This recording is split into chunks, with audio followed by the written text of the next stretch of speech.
Hey guys, it's Kevin. This is going to be another classic movie review, and again, finally, I got my classic movie reviews back. I know it's been a while since I've been able to review a classic movie, but I just got preoccupied by other stuff last week. I had a lot of stuff on my plate last week, so this week I'll be able to review more classic movies. Now, this movie I'm going to be reviewing to you guys.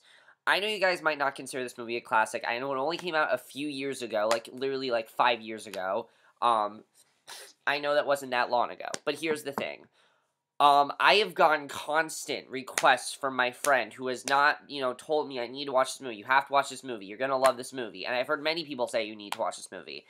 So I figured, fine, I'll watch it. I bought it on Blu-ray. That movie is the 2009 fantasy drama classic, soon-to-be classic, that is, Where the Wild Things Are. Now, Where the Wild Things Are, I remember when this movie first came out. I read the book when I was younger. Of course I read the book. I mean, what boy didn't read the book when he was younger? If you didn't, then you really didn't have a real childhood. But, I remember I really wasn't looking forward to the movie, but it was because I was younger, and I didn't really understand the concept of it, and at first, it was like, you know what, whatever, I'll watch it. I bought it on Blu-ray for like $6 because I wanted to watch it on Blu-ray. I didn't want to have to get it, watch it on Solar Movie.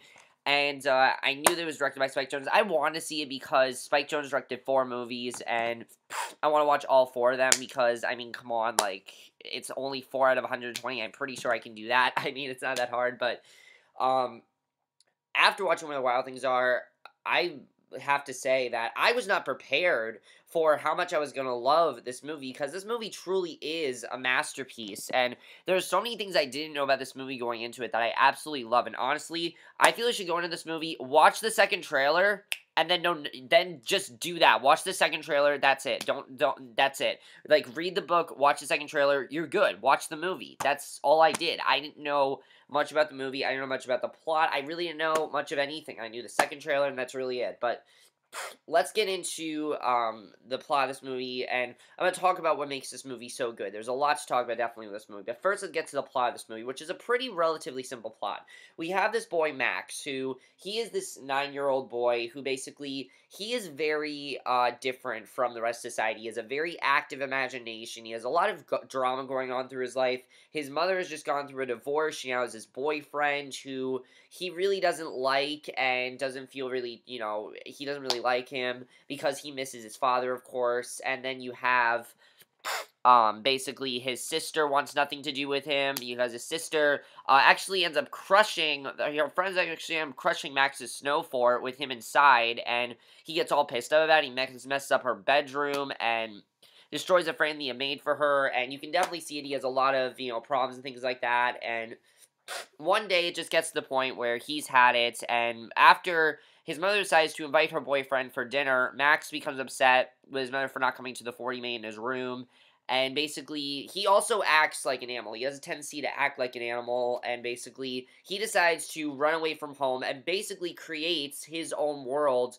with these new creatures that basically get him to cleanse himself of reality and help himself and actually realize what he's doing and try to make his life better. And that's the plot of Where the Wild Things Are. And that's one of the things I absolutely love about this movie. It's a very different plot. It's a very different movie. You guys can tell just from that plot that it is a very different movie. I'm going to talk about the things that made this movie so good, though, because there are so many things that I think make this movie as good as it does. And one of the things right off the bat that I have to say is the way this movie is done. This is not your typical kids movie. In fact, I would not consider this a kids movie. I really wouldn't, even though it's based on a children's book. I wouldn't consider it a kids movie. And at the time, it was a very controversial movie. And I can understand that. And I mean, honestly, I'm fine that it's not really for kids, because that's not the message of this movie. I'm going to talk about what the real message is. But first, let's get to the acting in this movie, which the acting in this movie, I wouldn't really call it acting more than imagination, because the acting in here just is amazing. Everyone in this movie is amazing. Max Records as Max perfectly played the part of this 9-year-old boy with a wild imagination, but here's the thing I think his character's trying to show. And here's the reason I don't think this movie's really for kids, is because he has a wild imagination, and of course, if a kid watches this movie, they'll be able to relate to it, but I don't think they'll really grasp the concept of this movie, because it's really trying to show that this imagination really helps him out through life and gets him through a lot of things in his life. And without this, active imagination, he wouldn't be as, happy with his life as he is. And that's something, he's not really happy with his life. He's only happy in this, fantasy world. And I thought that the way he portrayed it was great. I love that he also realized that he didn't need to really change himself. He could be his own person in this world, and he looks himself as a hero. I mean, it's just awesome. It really brings you back to, it brought me back to when I was a child, and I imagine, of course I had an active imagination, but, when you're my age, and things like that, you start to kind of lose that. You start to lose that active imagination because you start to realize reality, and I think this movie really is great with that. Now, also, I really want to talk about, also, Catherine Keener is great, Mark Ruffalo. Nothing really to say about them because they're not in the movie as much. I definitely want to talk about the voice acting here, because the voice acting, these creatures, the thing I love this movie the most, honestly, one of the things I love the most, they don't make these creatures creatures. They feel like real people. And that's because each creature Max sort of relates to his own life with.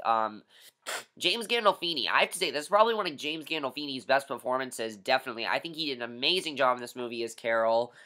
He is basically the main creature or wild thing that Max encounters, and basically they start to have this whole bond and everything. I love their bonding, definitely. I thought they were definitely very well done. And, now, Carol is a lot. Now, there's some great things I loved about Carol's character. He really starts to relate Carol more to himself and his own life and more of the struggle that he is going through, and I thought that was really well done the way they did that. The other thing I love is that these characters aren't perfect. They're flawed characters, and you don't look at them as just these creatures that Max is making up. You look at them as real people, and that's something I didn't think the movie was going to do, and I like the movie did that, definitely. Everyone did a great job of the voice acting. There's really nothing much else to say about the voice acting, except everyone did a fantastic job, and everyone was amazing for the most part. I thought everyone was great. Especially James Gandolfini and Lauren Ambrose. Oh my god, they were amazing. The real highlight of this movie, though, is the directing, the screenplay, cinematography. First of all, we have to get to the directing by Spike Jonze. Now, that was the main reason I wanted to watch the movie, because if you guys remember, I watched Adaptation. I didn't really like it. I thought it was an okay movie. I thought it had some really good performances, but a really good performance from Nicolas Cage, probably his best, but I really wasn't satisfied. I was like, that's why everyone loves Spike Jonze so much. I mean, I understood the concept. I just didn't really like what he did with the movie. This, I can understand why people love Spike Jonze so much, and I can understand why he does so few movies, because there are very few directors who can do what Spike Jonze does, because what he does, he takes you out of reality and puts you into this fantasy world. He directed it perfectly. Honestly, you could feel his passion throughout this movie. He definitely was very passionate about this project. You can tell that he was throughout this movie. I mean, he put his heart and soul into this. He didn't make this some, like, cheap kids movie. No, he went dark with it. This is a dark movie. It's not, it has fun moments, but it's a dark movie, and I love that he made it as dark as it was. Really, I think that's awesome that he did it, and that's something I absolutely loved about the movie. His directing was perfect in the movie. I thought it was amazing. The screenplay is one of the best screenplays I think I've ever heard, honestly, because who would have thought that these creatures, you would sympathize with these wild things and Max bonding, but you really do. I mean, there's some great scenes where Max is talking to them about what he's going through, and you really start to see them, give him advice, and he starts to actually realize things through these wild things, and you start to realize that some of them are a lot like him, and I thought that was very well done, the way they did that. I definitely thought that was a very well done message, and something I definitely loved about the movie was the way they showed that. I thought that was awesome. I thought the screenplay was just, it was a beautiful screenplay, honestly, and there are things that kids will enjoy in this movie, but honestly, as I said, it is more for older kids, and mainly the cinematography, which is very, very realistic, which I'm warning you, parents, if you want your kids to see this movie, I'm warning you, the second half of this movie has an extremely graphic scene that no kid should watch. I'm talking Watership Down graphic. Okay, maybe not blood Watership Down, but it's just as graphic as that movie. This movie gets very dark very fast, and a lot of people had a problem with that, but here's the thing.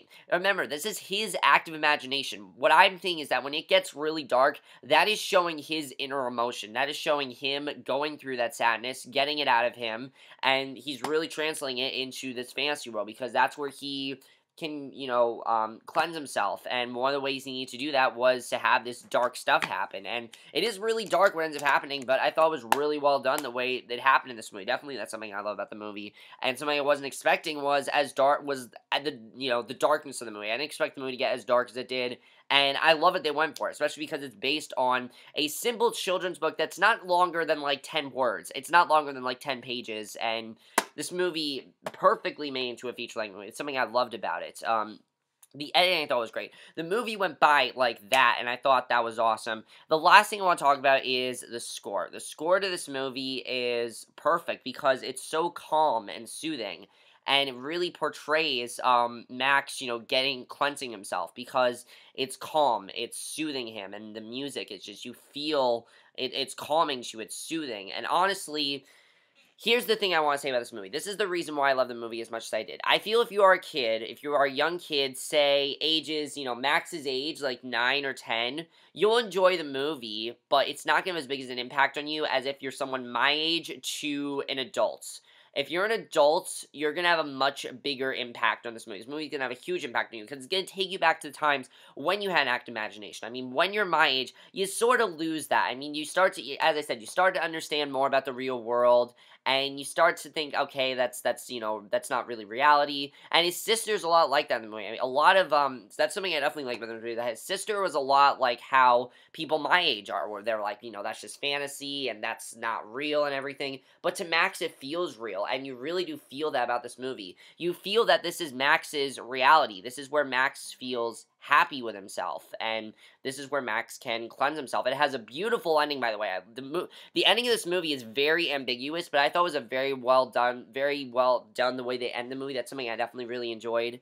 I thought that was really good, but I think the real impact, the message of this movie is that you only are a kid for so long, and you have to cherish every moment you have, and no matter how old you are, you can always have that active imagination. And yes, active imaginations, they do get wild, but have fun with your life. Be a kid, because you won't have it for that long, and it is kind of a dark message. I do have to say, it is dark stuff, but it's true. When you're my age, I don't have really that active imagination. In fact, years ago, I'd have, like, these really fucked up dreams, and nowadays, I'm like, I don't even remember the dreams. That's because the older you get, the less imagination you have. Yes, you get very creative, but less of you, having an imagination, and more of just ideas that come into your head. And I think that this movie really portrays that very well. That's something I love about this movie. It very quickly became one of my favorite movies of all time. I absolutely love Where the Wild Things Are. I highly recommend you guys check it out if you haven't. It is an amazing movie. It's probably one of the best